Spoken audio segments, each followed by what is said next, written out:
clock is ticking for Eddie Sinclair, who's about to learn he has less than an hour to confess his darkest sins. Can you talk your way out of the hands of death? We'll find out in the conclusion to our Holiday from Hell special just after this. There's a special kind of thrill that comes with finally getting something that's been in your shopping cart or on your wish list for a while.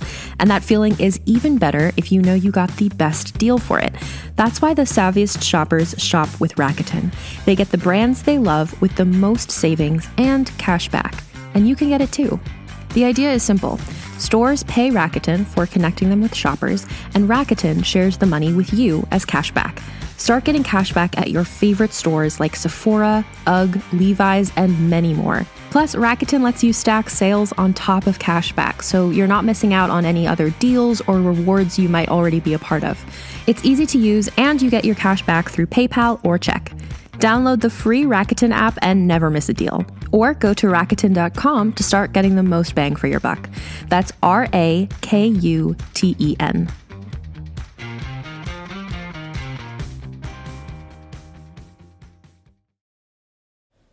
The name's Harry Dolowich, a.k.a. King of the Egg Cream, and boy, do I have a story for you.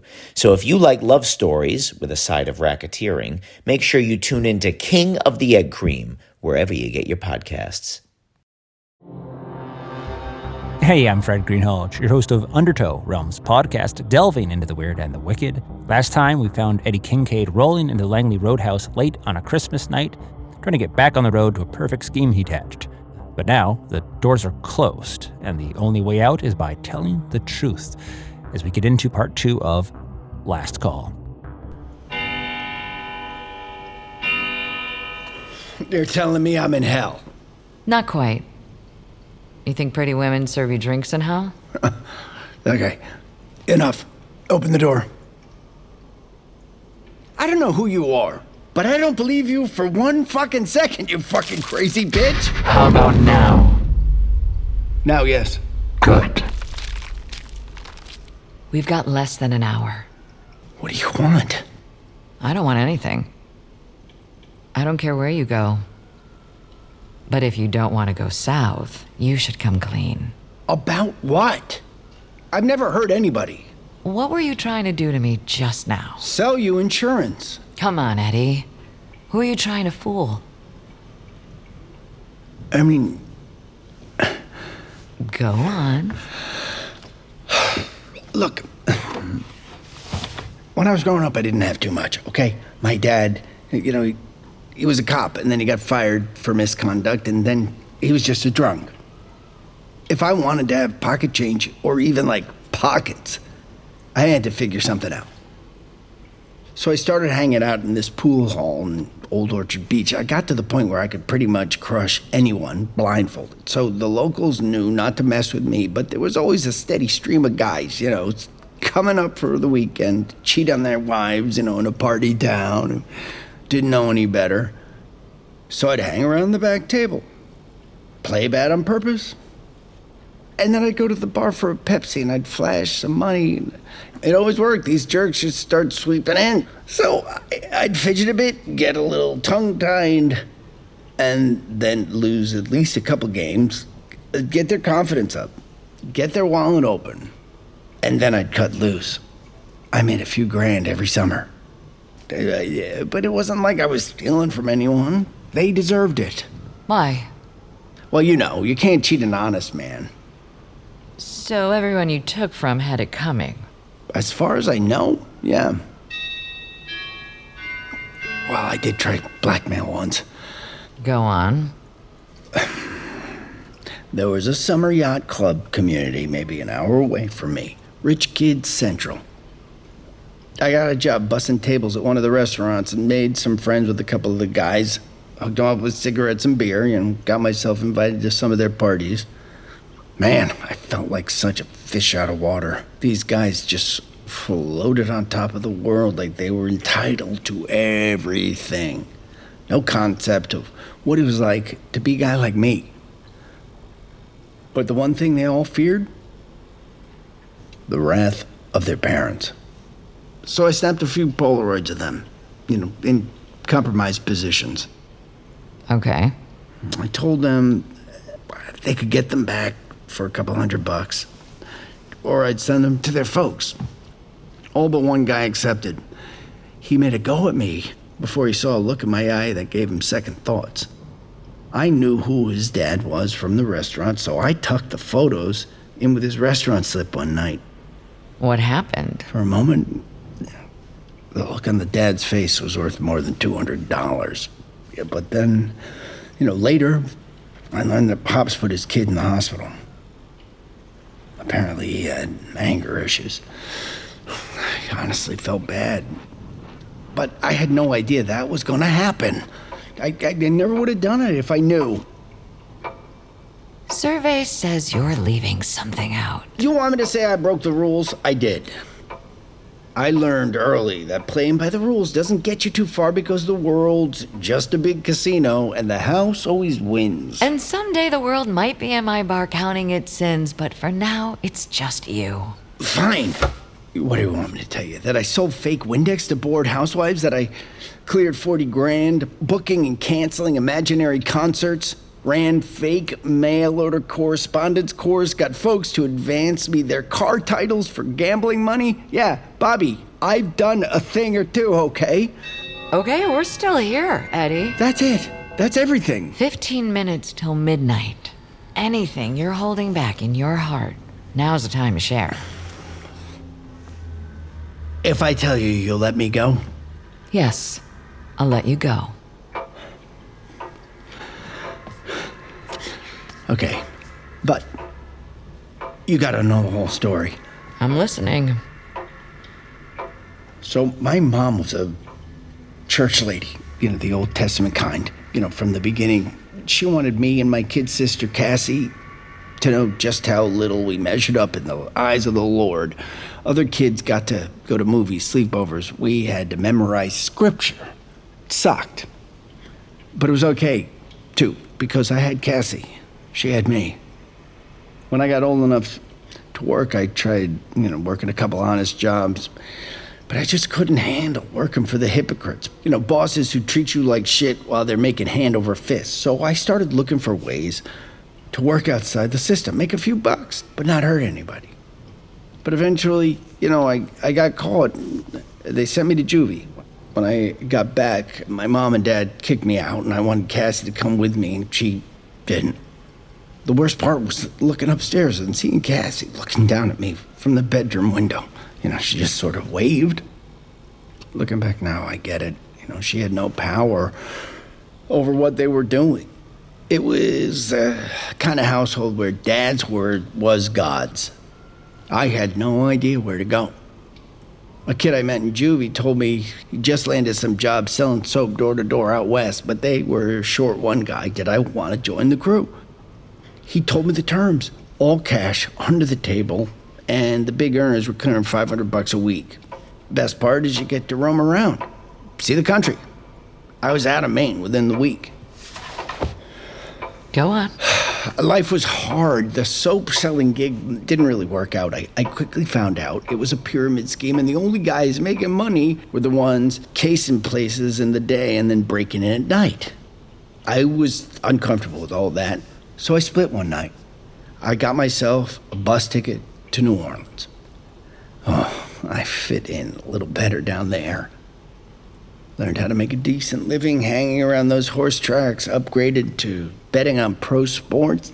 Finally, I went to big leagues out in Vegas before I was chased out of town. Then the internet came around, and life got easier. There was a lot of grifting you could do without even leaving your house. Somewhere in there, my pops died. Played chicken with a tree on the way home from the bar one night. Didn't even find out about the funeral till a month later. Look, Bobby, I'm not proud of what I've done. But my life hasn't been easy, and I've always tried to keep from hurting people. I hadn't heard from Cassie for maybe 2 years. She managed to track me down. I want to say I was living in Kansas City at the time. She told me my mom had been diagnosed with terminal cancer. Mom never treated Cassie right. Dad thought corporal punishment was a way to get me on the straight path. But Cassie was Mom's project, and her philosophy was that constantly belittling her and reminding her of how poorly she measured up in the eyes of the mighty Lord might scare her straight. So when I heard the old hag was sick, I told Cassie she didn't know her anything. I begged her to stay in school and make something more of her life, but she didn't listen. She was too good and kind to abandon her. So she went home to take care of Mom, and Mom hung in there for 11 years. Cassie never complained once. And at the end, Cassie asked me to come home to say goodbye. Mom was in a bad way, and I found her will. She left the house to Cassie. And I changed it so the house got left to me. Yeah, I know. She'd given up her whole life to care for that woman.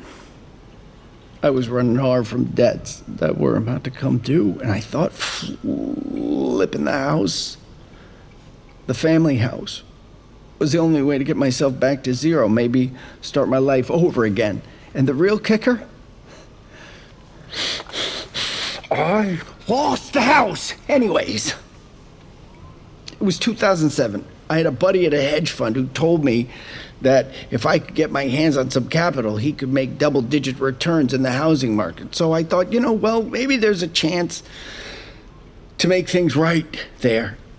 I got my bank loan against the equity in the house, and for a while, we were flying high. It looked like I'd be able to pay off the debts, make a tidy profit, make everything even.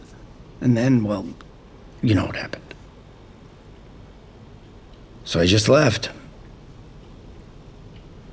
I haven't really talked to Cassie since then. She keeps making overtures, calls me up around Christmas, sends me birthday cards. But I wasn't able to own up to it, what I did. And now it's too late. If I could just talk to her one more time. What's that? Looks like someone wants to grant your wish, Eddie. Should I? Come on, pick it up. Hello? Hello? Cassie, I'm so sorry. I should have come to your place for dinner tonight. Please don't hang up. Eddie, I thought you were dead. I went to your funeral. I am. I'm sorry. I can't explain. I only have a couple minutes. Thank God I have a chance to say this. I've held it inside for too many years, and it just ate me alive. It made me so ashamed, Cassie. And that shame just destroyed me. Not because I couldn't handle hating myself. That part's not new.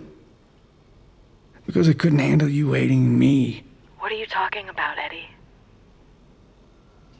I'm so sorry, Cassie. It was supposed to go to you.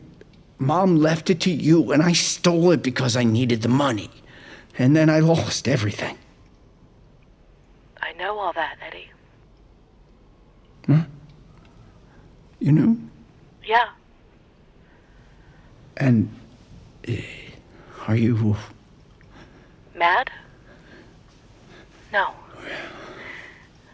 No, I'm not mad, Eddie. I could never be mad, Eddie. But I'm sad. I'm sorry. That house was rightfully yours. Forget about the house. You ran out on us when I was a sophomore in high school. And I saw you, maybe 7 times since then? And never without you pitching me on whatever get-rich scheme you had cooking along at the time. What I'm sad about, Eddie, is that you never met my daughters. I never got to show you my new house, or hear that laugh of yours at the end of a big holiday dinner. I miss betting quarters on games of Uno and you playing darts at Game Zone to win me a stuffed animal, and us riding our bikes around. I'm sad, because what I really lost was my big brother. All that matters, all that's ever mattered, is you and me. Family, Eddie. I wish I could have gotten you to see it. So, you forgive me? Yeah. Yeah. I forgive you. Cassie.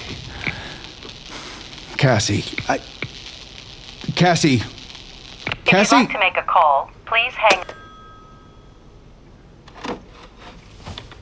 Well done. That feels like a few hundred pounds came off my shoulders. I can't believe it took me so many years to do it. God damn it. I should have done that a long time ago. You really should have. What? As promised, you're free to go. But I'm afraid you still have some unhappy customers. Eddie, man. Oh. Sonny. Sonny, what happened? Help me up, pal. Help me up. Ah! Jesus, fuck! It's cold. Oh, it's cold walking over here, but I was thinking, what's taking my good friend Eddie so long? What's wrong with him? He broke into the goodie bag just like you told him to. Bad news for Sonny is that it was laced with fentanyl. After he got impatient waiting for his pal Eddie to come over, he went out for a walk in the cold where he froze to death. And apparently kept on walking. Oh, come on. Oh, come here. Oh, and there's Florence Dixon. Her husband took her out in a murder-suicide after he lost their house and retirement savings on a bad bet you talked him into. Hi, Eddie.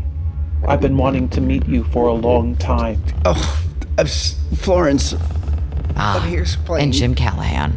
He actually did think he had insurance on his motel before there was a lightning strike and it burned down. And he found out you'd conned him into a bullshit policy. Eddie, let's talk about that Mack truck. Bobby, talk to them. I passed judgment, right? Cassie forgave me. If she can forgive me, anyone can forgive me. Looks like you'll have an opportunity to test that theory. But you said... I thought...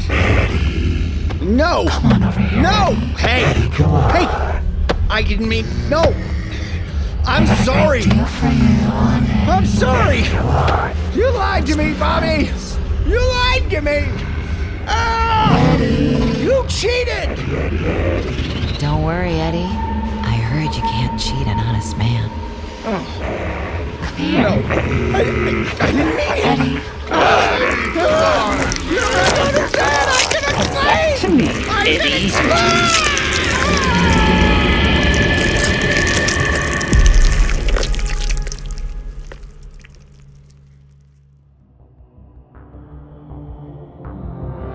Well, dear listeners, we know for whom the bells are tolling as we say goodnight to Eddie Kincaid. Don't forget that whatever you want to say to people, you had better do on this side of the veil, because there's no second chance once the curtains close. On behalf of Undertow, I'd love to wish you a delightful solstice season. We'll be back in the new year with more tales of the weird and the wicked. Catch you then.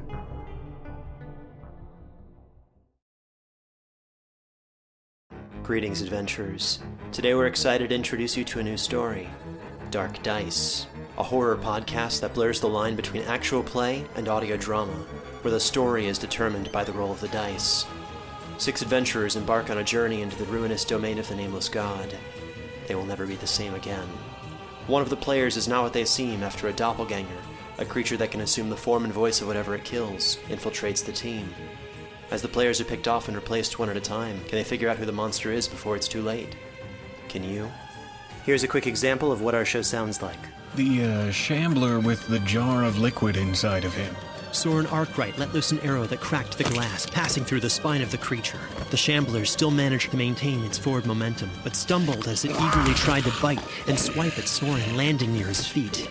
As Jeff Goldblum has now joined our cast, Dark Dice is available however you listen to podcasts.